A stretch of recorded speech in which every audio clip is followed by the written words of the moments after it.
It's April 5th, 2023. I'm Sensei John, and I want to give you an update on what's going on. So, one of the first things that I learned about early this morning on the news was that a man named Bob Lee was stabbed to death in San Francisco. Now, just yesterday, I made it a point to mention that a former police officer wrote a book, and in that book, he said, nothing good happens after 12 midnight, and you shouldn't be out. And this person, Bob Lee, was stabbed to death in San Francisco, apparently around 2:30 in the morning. Now, he wasn't just anybody. He was the creator of Cash App. I'm sure you're familiar with that. He also was the chief technology person with Square. And so some big names have come out and said that they were very sorry that this happened and that he passed away. My point is that you got to protect yourself. You got to protect yourself before there's a problem. Spending a year, 2 years, 5 years, 10 years learning how to defend yourself against a knife attack at 2:30 in the morning on the streets of a big city is not very efficient. It'd be better not to be there in the first place. And if you're going to be there, you could drop me off at 3 o'clock in the morning in New York City, and I know that I would be okay. Why do I know that? Because I used to live in New York City, and I was attacked at 3 or 3:30 in the morning one time in New York City. And I know exactly what I did wrong at that time. That was before I got into ninjutsu. It was after I was already a black belt in karate and in excellent shape. That excellent shape saved me. And I used a lot of my mental wits to outwit the three people who attacked me from behind. But knowing what I know now, having the sensitivity that I have now, mentally, emotionally, intuitively, it never would have happened in the first place. It'd be very, very difficult for that to happen now. And yet it can happen to anybody who's not training physically, sure, but also mentally and emotionally and spiritually. So I'm encouraging you to get in shape. I'm encouraging you, and maybe you already are. Maybe you're in great shape. Do more. Do more. That's what I would say there. I'm going to also ask you right up front, like, share, subscribe, hit the bell notification, make a comment. I'd actually like to know what you think, what your opinion is, because in this video and in these videos, I'm covering news, I'm covering what I see coming, and I'm covering what I think will help you, will serve you in the best way that I can. So do that, because at the beginning of these videos, I mean, right now at the beginning, this is really the beginning of these videos, but months from now, a year from now, 2 years from now, it's going to be more refined and it's going to be even better. And you can contribute to that by giving me your opinion. You know, one of the things we have to do to prepare, and a lot of people are talking about preparing, is we have to stop utilizing the system. There was a now famous medical doctor / lawyer, Simone Gold, who was on recently. And she said, one of the things you have to do is you have to stop contributing to the medical system. The medical system is not your friend. The medical system is part of the problem. And one of the things I've noticed over the years is that people will not take a job. People will not change jobs. People are deathly afraid of not having medical coverage, either for themselves, their children, their spouse, somebody in their family. They are so afraid of not having that coverage, even for a week or a month, that they won't change jobs. They won't, change. I've never had this medical coverage. And part of the reason for that is simply, well, it's faceted, but part of it is the physical. So keeping yourself physically fit, healthy, that's a large part of it right there. Now you say, well, what happens if you have an accident? What happens then? Well, there's ways to deal with it. There's ways to deal with it. The medical model out there, they're going to charge your insurance everything they can, and then they're going to hit you above and beyond that. But if they don't have the money, if you don't have the insurance, then they've got to find a different way to deal with you. Now, I did interview a famous guy who wrote a book, became a billionaire, and he said the most common reason that people go bankrupt is medical. And I believe it. It's certainly possible, but there are alternatives to that. I'm not going to give you a particular alternative in this video. I'm going to research it more. But if you want to look up Simone Gold, you can find out what she's doing. For example, I don't get anything from that. I'm not even endorsing that. I'm just saying that you should look into that, and you should be your own medicine person, your own medicine man, if you will. And that may be too hard for some people. Maybe you're not trained in that. Maybe you just don't. That's just not your thing. And I understand that. But then you should find alternatives, because the medical system, putting people on these prescription drugs and never getting them off. I always say to people, first thing you should say to your doctor when they put you on a medication is, how soon can I get off this? What do I have to do to get off this medication? You're putting me on high blood pressure. You're putting me on statins, which you shouldn't be on. You're putting me on X, Y, and Z. What do I have to do to get off this? If the doctor cannot answer you or will not answer you, it doesn't give you an answer, I mean, that's your clue right there that they're just going to ramp it up. It's very common as people get up in age that they have more and more and more medications prescribed to them. And every medication has a side effect, and then they need to take another medication to counteract the side effects. So you would do yourself well, especially now more than ever, to make it a point to put your health and your wellness and your fitness at a very, very high level of importance. Maybe even your number one priority. Now, what I started off saying was you got to stop contributing to these things that are enslaving you. And one of the things that's enslaving you is the medical system. The other thing that's enslaving you is the tax, the income tax. Now, I've had this argument and this conversation for decades with people.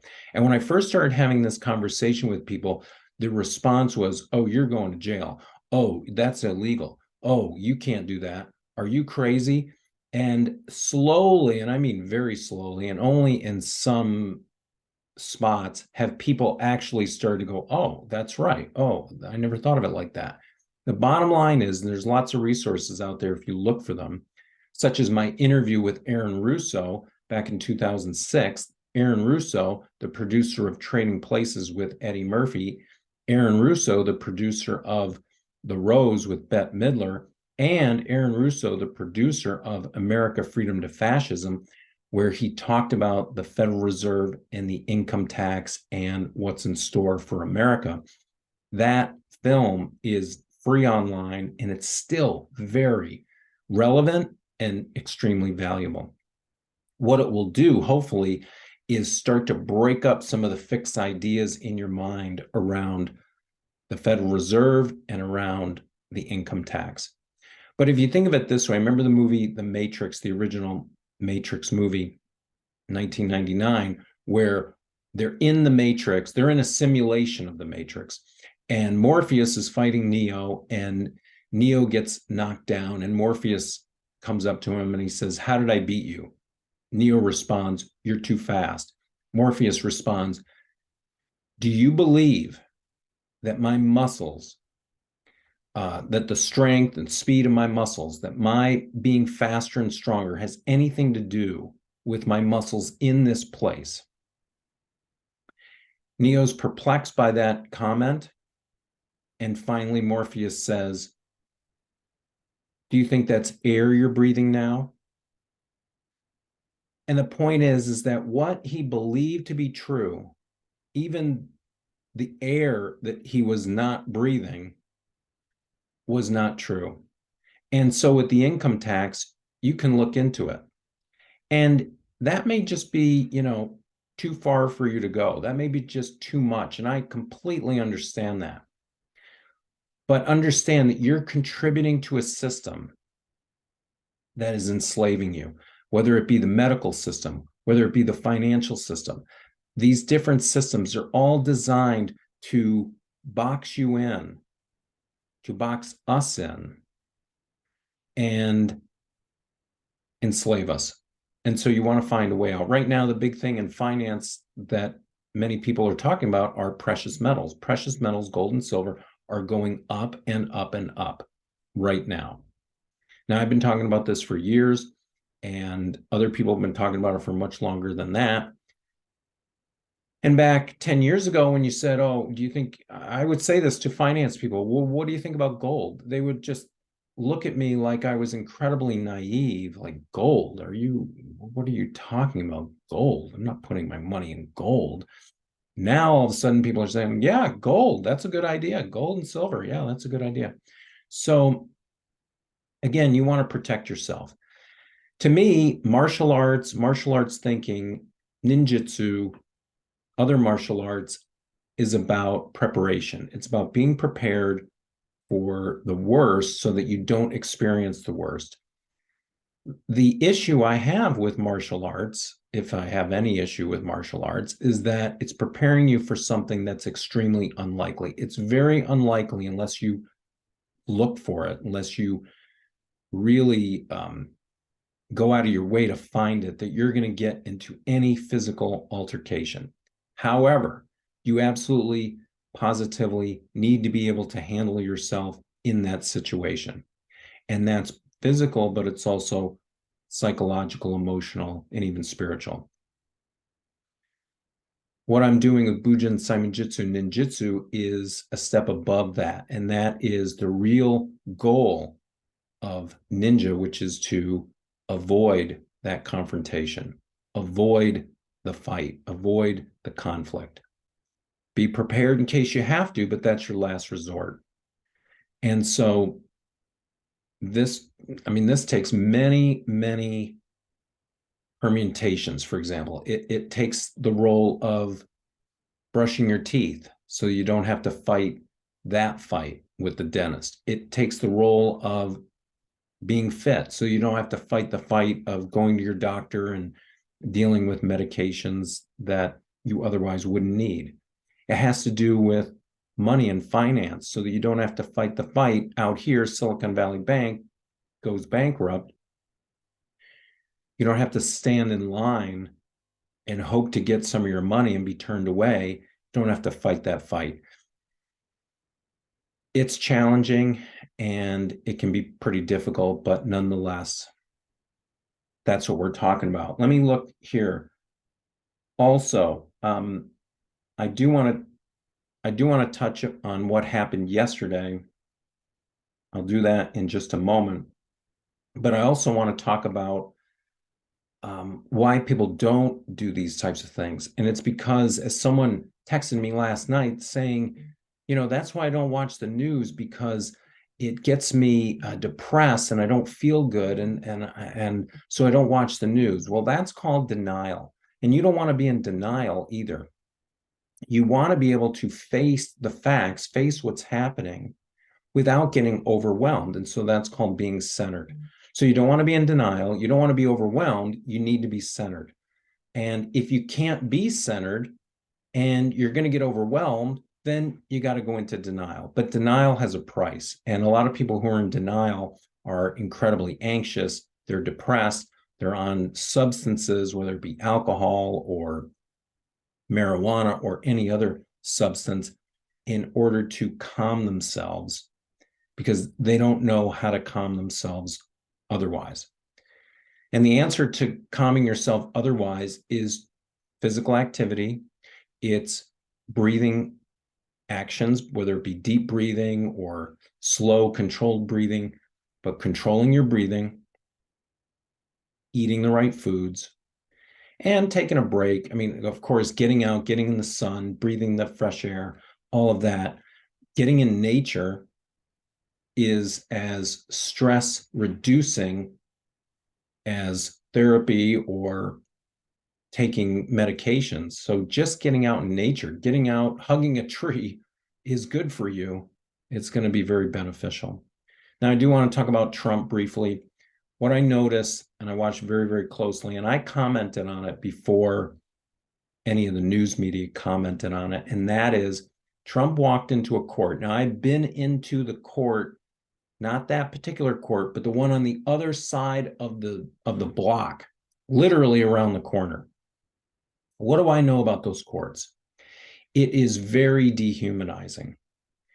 From the moment you walk in the front door, you'll be yelled at. You'll be treated like dirt, okay, by these officers. You'll be lined up like cattle. You'll be yelled at, go here, do this, come through here, put your bag here, go through this metal detector. You'll be crammed into elevators. Now, Trump didn't have to do that because they closed the place down for him. But when I saw the door open to the courtroom or to one of the rooms, the officer literally just let the door shut in Donald Trump's face. Very disrespectful. And you can find video of that. And what I surmise from that is par for the course. They're treating him like dirt, quite frankly. Now, you have to understand something about Donald Trump. Like him or not like him. I'm just talking about the overall scene, the overall mentality, and what it means for you. Okay, Donald Trump, Fifth Avenue, Trump Tower, like 68 stories high. Fifth Ave, I used to work on 49th Street and 6th, literally a few blocks away. Also lived on 58th between 9th and 10th, literally a 15-minute walk to Trump Tower. I've been in the front of Trump Tower. I've also been around the side where the residents are. And let me tell you, it's like a palace. Okay, the doormen are dressed to the hilt. They are very assertive, but they're also, it's 5-star. And Donald Trump, although I haven't been in his apartment, is like 2 stories and filled with gold. Okay, like a palace. There's video of that as well. Here's what I'm saying to you. He goes from that type of life for his 70 some odd years to being arrested and brought into what I would say one of the worst court buildings ever. No aesthetics. I mean, it's depressing.